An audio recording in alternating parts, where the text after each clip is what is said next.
Hi everybody, it's RPG Grandma. I changed rooms. The phone's in the other room. I had to do a lot of editing on the last video. Did not want to do that again.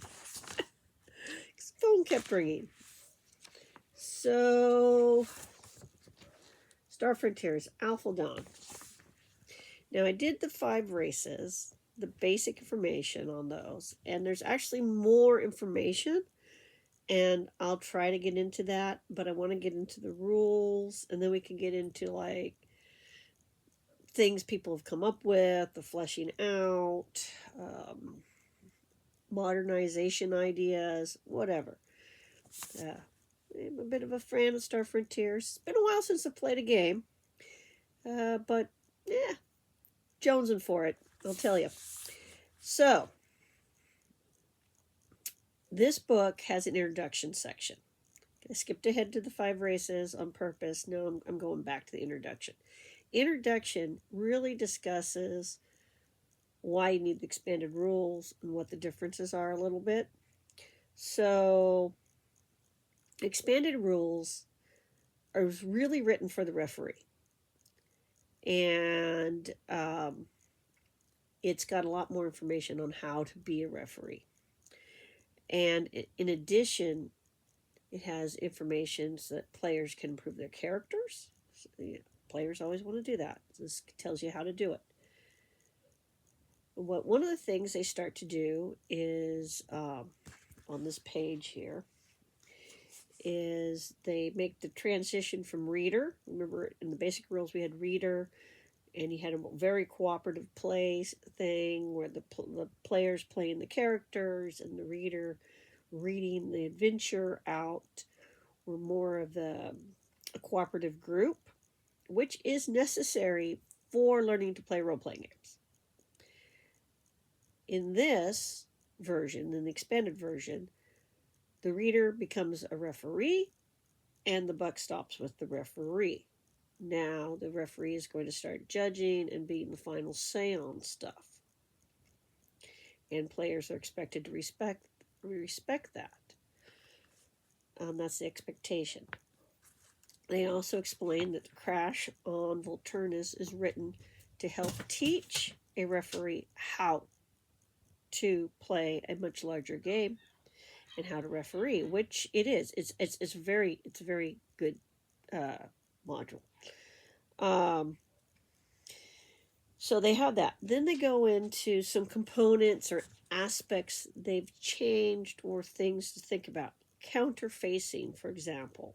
Players can use the counters to indicate which direction a character, creature, or robot is looking.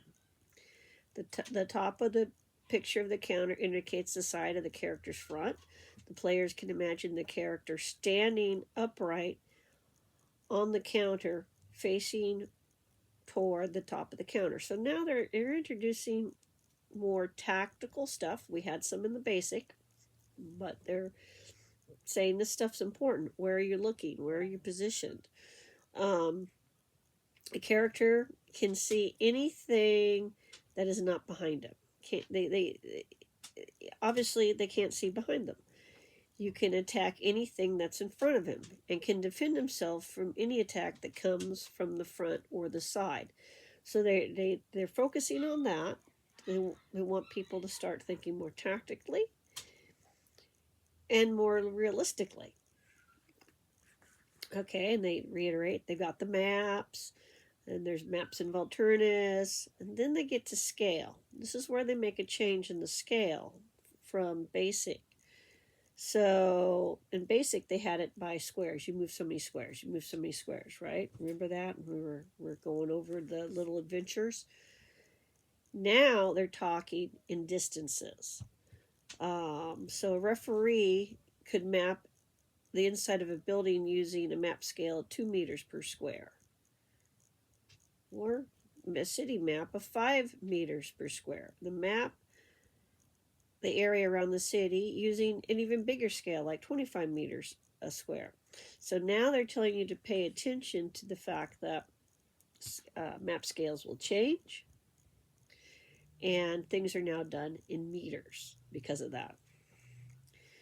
Let's see, what else did they talk about in here. Playing without a map.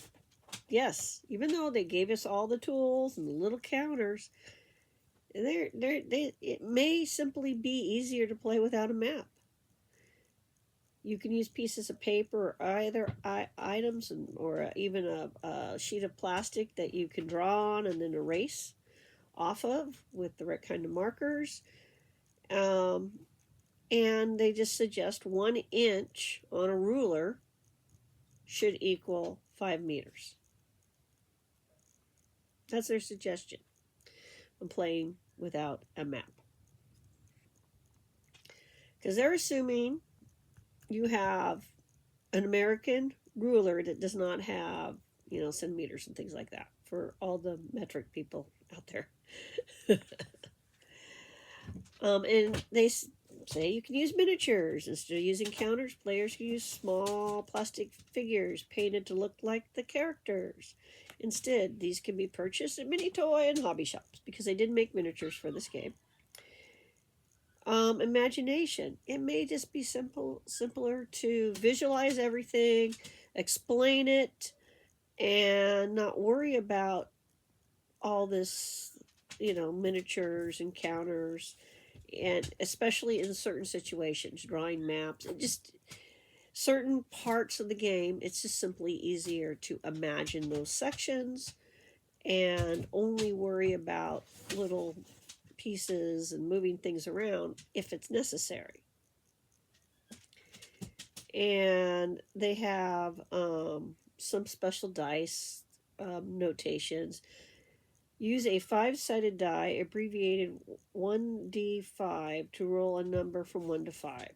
When a d5 is called for, the player should roll a 1d10, because you have two 10-sided dice in this game, and divide the results by 2. That's how rounding fractions up. For example, a 6 becomes a 3, a 7 becomes a 4. And that's how you do it. And that's what's in the, basically in the introduction here. I didn't want to read the whole thing, but I wanted to show that this game takes people from the approach of you've never played a tabletop role-playing game before, you know nothing about it, instead of assuming somebody knows something about it, like we see more in a lot of the modern games, and they're going to take you through all the baby steps. And it's written for with kids in mind. This is what they were doing with this game. So kids and adults, it's easy to. This is probably one of the easiest games to learn. I think it's been consistently whenever they have like tournament or cons, and this game is put out there, and then they ask which game was the easiest for players playing different games to learn. It always comes. It almost Star Frontiers is one of those games. In the past, it always scored high. All right, so I wanted to make a little video on that introduction section to give you kind of a cognitive idea. And by the way, transferring the basic characters to the expanded rule set is not a big deal,